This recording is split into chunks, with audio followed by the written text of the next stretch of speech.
അപ്പോൾ പ്രിയപ്പെട്ടവർ ഒരിക്കൽ കൂടി സ്വാഗതം. നമുക്കൊപ്പം ദീപക് തർമ്മടം ചേരുന്നു. നമുക്ക് എപ്പോഴും അറിയാം പ്രിയപ്പെട്ട വ്യൂവേഴ്സിന് ഒരുപാട് ബ്രേക്കുകൾ 24 സമ്മാനിക്കുന്ന ഒരു റീജിയണൽ മേധാവിയാണ് ദീപക് തർമ്മടം. അസിസ്റ്റന്റ് എക്സിക്യൂട്ടീവ് എഡിറ്ററാണ്. ദീപക് കോഴിക്കോട് നേരെ വരികയായിരുന്നു. എന്താ യാത്രാ ഉദ്ദേശം? നമുക്കിട്ട് പരിപാടികൾ ആണ് എപ്പോഴും നമുക്ക് ബ്രേക്കുകൾ ഉണ്ടാക്കുക എന്നുള്ളതാണല്ലോ സാർ. ഈ അടുത്ത കാലത്തായിട്ട് ദീപക് സിനിമയിൽ അഭിനയിച്ചു തുടങ്ങി. 24 പ്രതീക്ഷിക്കാമോ?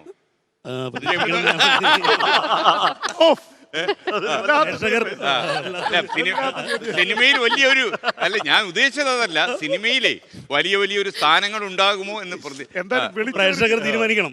അതെ, പിന്നെ ഡയറക്ടർമാരും. ഇപ്പൊ ഈ ഏറ്റവും ലേറ്റസ്റ്റ് ആയിട്ട് ഇറങ്ങിയ പടം ഏറ്റവും ഒടുവിൽ തിറയാട്ടാണ് ഇറങ്ങിയത്. ഇപ്പം തുടങ്ങാൻ പോകുന്നത് കത്തനാരാണ്. ജയസൂര്യ കത്തനാര് ആയിട്ടാണോ വേഷം? കത്തനാർ ജയസൂര്യൻ.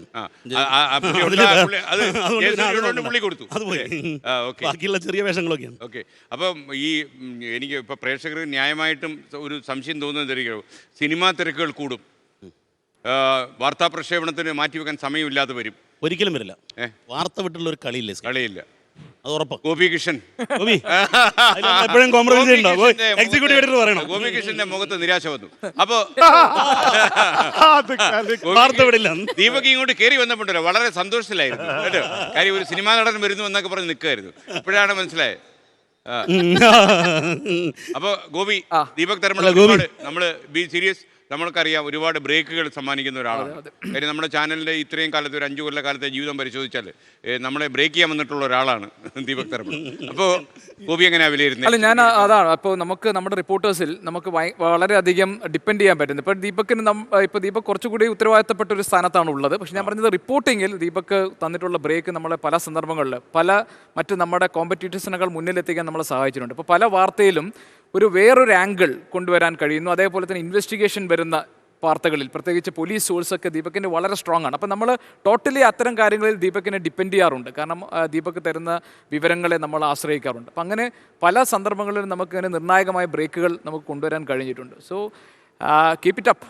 അല്ലേ, മാത്രമല്ല ലേറ്റസ്റ്റ് ആയിട്ട് തണ്ണീർ കൊമ്പൻ അത് ആദ്യം നമ്മളല്ലേ ബ്രേക്ക് ചെയ്യും, ആൾക്കാർ ബ്രേക്ക് ചെയ്യും. പിന്നെ ഈ മുട്ടയുടെ പുരാണം കൂടെ നമ്മുടെ 24 എപ്പോഴും ഒരു മുട്ട ഉണ്ടാകണമെന്ന് ആളുകൾ പ്രതീക്ഷിക്കുന്നുണ്ട്. അപ്പൊ പക്ഷേ എപ്പോഴെങ്കിലും ഈ മുട്ട പൊട്ടുവോ? ഇല്ല. ഓക്കെ. ദീപകെ, മറ്റൊരു കാര്യം, അതായത് ദീപകിന് ഒരുപാട് സോഴ്സുകൾ ഉണ്ടെന്നൊക്കെ ആൾക്കാർ പൊതുവെ വിശ്വസിക്കുന്നുണ്ട്. പ്രത്യേകിച്ച് പോലീസ് സോഴ്സ്. പ്രതാപേന്ദ്രൻ അങ്ങ് ഡൽഹി വരെ പിടിയാ എന്ന് പറഞ്ഞല്ലേ. ഈ സോഴ്സുകൾ, നമ്മൾ സോഴ്സുകളുടെ രഹസ്യങ്ങൾ പറയാൻ പറ്റത്തില്ല, എന്നാൽ പോലും ഈ സോഴ്സുകളുമായിട്ട് നിരന്തരം ബന്ധം നിലനിർത്തിക്കൊണ്ടാണോ ചില കാര്യങ്ങളൊക്കെ ചുരണ്ടി മാറ്റുന്നത്? അങ്ങനെ തന്നെയാണ്. അതിന്റെ മോഡസ് ഓപ്പറാൻഡി എന്താണ്? രഹസ്യങ്ങൾ പുറത്തു പോകരുത്, പിന്നെ ഞാൻ പറഞ്ഞിട്ടാണ് രഹസ്യങ്ങൾ പറഞ്ഞതെന്ന് നാട്ടുകാരോട് പറയുന്നത്. സോഴ്സുകളെ കുറിച്ച് നമ്മൾ കൂടുതൽ പറയണ്ട. ശരിക്കും ഈ ഒരു കാര്യത്തിൽ ഡെഡിക്കേറ്റഡ് ആയിട്ട് ഞാൻ മീഡിയ അക്കാദമിയിലെ ക്ലാസ് എടുക്കുമ്പോൾ നമ്മൾ വിദ്യാർത്ഥികളോട് പറയാറുണ്ട്, അതുകൊണ്ട് വളരെ കൃത്യമായിട്ട് നമ്മൾ ഫോളോ ചെയ്തുകൊടുക്കണം. വിദ്യാർത്ഥികളോട് നമ്മൾ പറയേണ്ട ഒരു സാധനം വെച്ചാൽ, ഒരു വിഷയം ഇപ്പോൾ CPM ബീറ്റ് നോക്കുകയാണ്, അല്ലെങ്കിൽ പോലീസ് ബീറ്റ് നോക്കുകയാണ്, അല്ലെങ്കിൽ വനം ബീറ്റ് നോക്കുകയാണ്, നമ്മളത് നിരന്തരം ഫോളോ അപ്പ് ചെയ്തുകൊണ്ടിരിക്കുകയും അതിലുള്ള എല്ലാ സ്ഥലത്തും 2 ഗ്രൂപ്പുകാരുണ്ടാവും. ഒരു സംശയമില്ല. അത് ഗവൺമെൻറ്റിലായാലും ശരി, എവിടെയായാലും ഉദ്യോഗസ്ഥ സ്ഥലത്തിലൊക്കെ നമ്മൾ എല്ലാ ആൾക്കാരോടും വളരെ മാന്യമായി പെരുമാറി. ഒന്നെന്താ വെച്ച് കഴിഞ്ഞാൽ ഇവരെല്ലാം ബുദ്ധിമാന്മാരാണ്. നമ്മളെ കൃത്യമായി അളക്കും, നമ്മൾ എന്താണ് ഏതാണെന്ന് കൃത്യമായി പഠിക്കുന്നവരാണ് ഈ ഉദ്യോഗസ്ഥർ. അപ്പോൾ അവരിലൊരു വിശ്വാസം ഉണ്ടാക്കിയെടുക്കാൻ പറ്റിയാൽ പിന്നെ വാർത്ത കിട്ടും. പിന്നെ ഈ ക്രോസ് ചെക്കിങ്ങിൻ്റെ കാര്യമുള്ളൂ, അത് കുറച്ച് ബുദ്ധിമുട്ടുള്ള കാര്യമാണ്. അതിന് ചില തന്ത്രങ്ങളൊക്കെ ഉപയോഗിക്കേണ്ടി വരും. ഒരു സംഭവം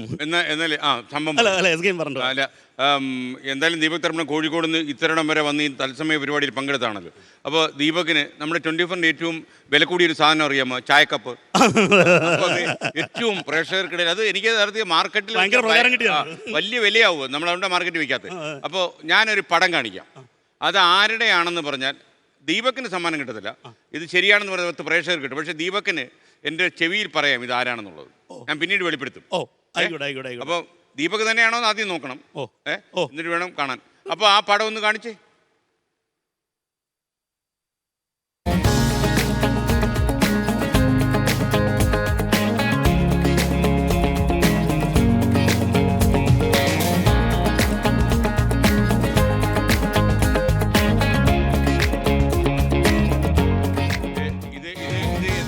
നിൽക്കുന്ന ഒരാളിന്റെ പടമാണ്. അത് ദീപക് തർമ്മടമാണോ എന്ന് എനിക്ക് ദീപക് തർമ്മടമാണോ? അല്ലല്ലോ, ഉറപ്പല്ലേ? എപ്പോഴെങ്കിലും ഇങ്ങനെ ഇരുന്നിട്ടുണ്ടോ ജീവിതത്തിൽ? അല്ല. അപ്പോൾ ദീപക് തർമ്മടം അല്ലെന്ന് മനസ്സിലായി. പക്ഷെ ഇവിടെ നിൽക്കുന്ന ആള് അപ്പോൾ മാത്രമല്ല ഈ ആളിൻ്റെ പിറവി എന്ന് പറയുന്നത് അന്ന് ഇടിവെട്ടി മഴ പെയ്തായിരുന്നു.